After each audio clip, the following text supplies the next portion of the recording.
December 14th, 2014, from LP Field in Nashville, Tennessee. It was the New York Jets at the Tennessee Titans. Tennessee would start with the ball first. They had it on their own 24. On 2nd and 4 from the 30, Bishop Sankey picked up 5 yards in the first down that brought the ball to the 35. But the Titans would end up punting from the 41 as they wouldn't get another first down on this possession. And now the Jets would take over for the first time in this game, backed up against their own end zone with the ball on the 7-yard line with 12 minutes left in the first. Johnson lost 3 yards on first down, and that brought it back to the 4. They would end up punting eventually from the 15 as they went 3 and out on the possession. So now Tennessee would take over on their own 37 with 10.5 minutes left in the first. They were faced with a 3rd and 4 from the 43, and Jake Locker ran for 7 yards to the first down that brought the ball to midfield at the 50. Then on 3rd and 8 from the 48 of New York, Jake Locker hit Nate Washington for a 26-yard reception, a first down that brought the ball to the New York 22. Then on 2nd and 12 from the 24, Locker hit Washington, this time for a 14-yard reception, as it was now 1st and goal on the 10. Then on 2nd and 6, 2nd and goal from the 6, Locker ended up giving, it was an aborted thing, like the snap didn't quite work out, and so it was a fumble. Of course, Locker jumped on it, but now it would end up being 3rd and goal on the 22. And now an incomplete pass would bring out Ryan Succop to attempt a 40-yard field goal. It was up, it was good, and the Titans put the first points on the scoreboard with the score Tennessee 3, New York 0. So now the Jets would take over on their own 16 to begin their next possession with a little over 3 minutes left in the first quarter. They ended up picking up some first downs and moving the ball toward midfield. But then on 2nd and 6 from their 42, they ended up with a holding penalty that moved them back to the 32. And then they lost yards on a delay of game penalty to move them back to the 27. And that made it 3rd and 21. Smith ended up having to just pick up a couple yards on an aborted play, and out would come the punting unit. And so they would punt from their own 29. And that would end up being actually the first play of the second quarter. So the 3rd and 21 brought the first quarter to a close with the score Tennessee 3, New York 0. And that punt was the first play of the second quarter. And now the second play of the second quarter was the Titans' 1st and 10 on their own 25 after the punt, with just about 15 seconds ticked off the clock in the second quarter. They ended up picking up a first down, but that would be about it, as they would end up punting from their own 44. And so then the Jets got the ball back with a little less than 13 minutes on the clock. They had it on their own 7-yard line. Ivory lost a yard on first down, and on 2nd and 11, they ended up giving up a safety, and so it ended up being Tennessee 5, New York 0. So now New York would get the ball back after the safety punt. They had it on the Tennessee 40 to begin their possession. It was an offensive pass interference, though, and that moved it back to the 50, and they would end up getting a first down when Eric Decker picked up 10 yards. Well, actually, no, they didn't get a first down. They ended up, it was 2nd and 19, and he picked up 10 yards to bring it to 3rd and 9 on the 39. And then they ended up bringing out Nick Folk to attempt a 53-yard field goal after a 4-yard pass to Decker. And it was up, and it was no good. So the score remained Tennessee 5, New York nothing. As it looked like something out of NCAA baseball.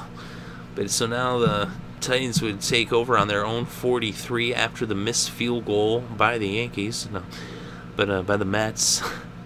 By the Jets. But so now Tennessee would end up going 3 and out and would end up punting from the New York 48. So the Jets took over with 8 minutes left in the first half. They had it on their own 10-yard line. They'd end up being faced with a 3rd and 1 from the 19. Chris Johnson picked up 6 yards in the first down at the 25. Then on 2nd and 7 from the 28, Percy Harvin picked up 10 yards in the first down at the New York 38. Then Chris Ivory ended up picking up 12 yards on a direct snap as he brought the ball to the 50. And so now it's first down. And then on 3rd and 5 from the Tennessee 45, Geno Smith hit Eric Decker for a 6-yard reception, a first down at the Tennessee 39.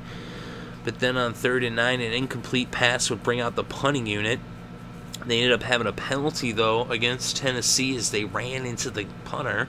And so now they would end up going for a field goal instead, because it would have been a 56-yard field goal. But with the penalty, it was now a 51-yard attempt for Nick Folk. It was up, it was good. And now the score was Tennessee 5, New York 3. So now the Titans would get the ball with about 2 minutes left before halftime. They had it on their own 21, and then incomplete pass would bring it to the 2-minute warning. They would end up punting the ball from their own 23 a few plays later, and now the Jets would take over on their own 24 with about a minute and a half left in the second quarter, and they would end up punting after 4 plays. Geno Smith ended up getting sacked by Wilson on first down after picking up a first down. But then now Whitehurst would end up taking a knee, and this game went to halftime. So at halftime, the score was Tennessee 5, New York 3. And to start the third quarter, the Jets would get the ball first. They start off on their own 20. They would end up going 3 and out and punting from the 26. Now Tennessee took over on their own 23 with about 13 and a half minutes left in the third. They picked up a few first downs, and they got into New York territory, and they got all the way into the red zone, but they would have to settle for a field goal as Ryan Succop would come out to attempt a 33-yard field goal. It was up, it was good, and the Titans extended their lead to 5 with the score Tennessee 8, New York 3. So now the Jets would get the ball with about 6 minutes left in the third. They had it on their own 19. And on first down, Geno Smith went to Eric Decker for an 81-yard touchdown pass, but it ended up being challenged and ended up being reversed. It was ruled that he was down, and there ended up being a penalty of unnecessary roughness, and so altogether it was a 48-yard pass, and then the 15-yard penalty made it a first down in the red zone on the Tennessee 18 for the Jets. They were then faced with a 4th and 1 on the 9, and Geno Smith passed it to John Connor, and it was a 9-yard touchdown pass. So they went for it on 4th and 1, and they ended up taking the lead by 2 with the score New York 10, Tennessee 8. So now the Titans would get the ball with 4.5 minutes left in the third. They had it on their own 41, and they would bring it into field goal range, and Succop would come out to attempt a 51-yard field goal. It was up, it was good, and now the Titans took back the lead by 1 with the score Tennessee 11, New York 10. So now the Jets would get the ball on their own 32 after a 33-yard return by Percy Harvin on the kickoff. They ended up getting a first down, but after 4 plays, they would punt from their own 47. So now Tennessee would take over on their own 20, and Shonn Greene would end up bringing the third quarter to a close with a 1-yard run. So after 3 quarters of play, the score was Tennessee 11, New York 10. So now the Titans would start the fourth quarter with the ball on their own 21. It was 2nd and 9. They ended up picking up a first down, but they would end up punting from their own 37 a few plays later. So now the Jets would get the ball with 13 minutes on the clock in the fourth quarter, down by 1. They had it on their own 27. They ended up picking up a first down, but then after the first down, Geno Smith was sacked by Morgan, and they weren't able to dig out of that hole, and the punting unit would end up coming out to punt on 4th and 18 from the 30. So now Tennessee would take over on their own 24 with less than 10 minutes on the clock. They would go 3 and out, and they punted from their own 32 as the Jets defense came up with a big stop, and now they had it on their own 24 with less than 8.5 minutes left in the fourth quarter. They were faced with a 3rd and 15 from the 19, and a penalty against the Tennessee Titans for unsportsmanlike conduct would make it a first down on the 34 for the Jets. They picked up a couple more first downs, and then on first down from the Tennessee 41, Chris Johnson ran it 37 yards all the way to the 4-yard line with his biggest run of the day against his former team, the Titans, and it was now 1st and goal on the 4. There was a couple penalties after this. His first penalty against New York would move him backwards, but then a penalty against the Titans for pass interference would make it 1st and goal on the 1. And then after Ivory wasn't able to get it in on the first down, it was actually an offsides, and they moved it up half the distance to the goal, so it was on the half-yard line, and now Chris Ivory would punch it in for the 1-yard touchdown run. They went for a 2-point conversion. It was They did not succeed, and so now it would be a 5-point lead for the Jets with the score New York 16, Tennessee 11. So the Titans now were down by 5 with only 3 minutes left in this game. They had it on their own 22. They ended up getting a first down and bringing the ball into New York territory. When on first down from the Tennessee 45, Charlie Whitehurst hit Delaney Walker for a 33-yard reception that brought the game to the 2-minute warning. Then on first down from the 22, Charlie Whitehurst was sacked by Quentin Coples for a 7-yard loss. So the Titans would then take their first timeout. They're now faced with a 2nd and 17. A pair of incomplete passes would bring up 4th down. They would go for it, and they turn the ball over on downs with a 3rd incomplete pass in a row. So now the New York Jets would take over on their own 30. So defense came up with a huge stop. They started handing the ball to John Connor, and the Titans would use their last 2 timeouts. And then it was 3rd and 14.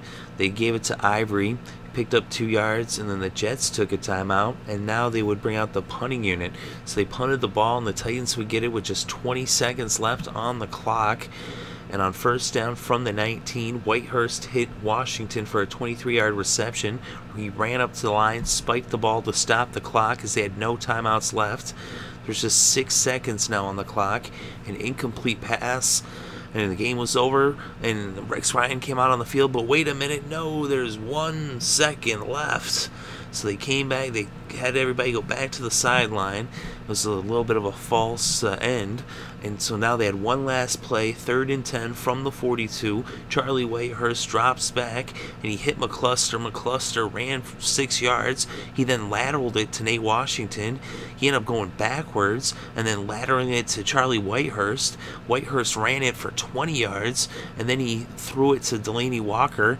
It was like a lateral, but they didn't call a penalty on it, but it looked like he actually threw it forward, although it didn't really matter. But Delaney Walker now had the ball, and he ran it all the way. It looked like he was going to score the touchdown, but then here comes Landry, knocks him out of bounds. He tried to lateral it, but it was out of bounds, and he got tackled at the 9-yard line. So they're 9 yards away from pulling off the amazing comeback victory. It was almost shades of the Music City comeback. So the Music City Miracle, but it was not to be, and the Jets win this game with the final score, New York 16, Tennessee 11. And with the win, the Jets are now 3-11, 1-6 on the road. The Titans are 2-12, 1-6 at home. And there are those pundits who are talking about, should the Jets have even bothered to win the game? Because whether they really win, the Titans are actually going to get a better draft pick, but they play to win the game. That's what it's all about. And in this game, Geno Smith was 16 for 28. He had 179 passing yards and 1 touchdown. He also had 16 yards on the ground off of 4 carries. Charlie Whitehurst he was 10 for 24 with 203 passing yards. He came in relief at Jake Locker, who had been knocked out early in the game. He was 6 for 11 for 57 passing yards. The leading rusher in the game was Chris Johnson. He had 10 carries for 55 yards with that long run of 37 against his former team, the Titans. And he also ended up catching, actually he didn't catch any passes. He was targeted once. But for the Titans, their leading rusher was Shonn Greene, the former Jet, as these two teams had traded running backs. Although Shonn Greene had been with the Titans for longer than Johnson's been with the Jets. But he had 16 carries for 50 yards in this game. The leading receiver was Nate Washington. He had 6 receptions for 102 yards for the Titans. Eric Decker was the leading receiver for the Jets. He had 7 receptions for 100 yards. And Delaney Walker had 4 receptions for 93 yards for the Titans. He also had that crazy run at the end there. I don't know if they actually counted that. I think they actually put that on his reception, that 33-yard run off the lateral to lateral to lateral from all the different players there at the end of the game. The leading tackler, though, in this game was actually for the Tennessee Titans, George Wilson, their strong safety. He had 9 tackles. He also had a sack. The Titans combined for 3 sacks altogether. Dan Morgan had 1 sack as well. Or Derek Morgan, rather. Sorry. Derek Morgan. Dan Morgan's with the Panthers. But Al Woods also had a sack. There was their 3 sacks. And the leading tackler for the Jets was a tie between DeJuan Landry and Demario Davis. They each had 7 tackles in this game. And the Jets had 1 sack. That was a sack by Quentin Couples. And so the Jets hold on to win this one in exciting fashion with the final score, New York 16, Tennessee 11.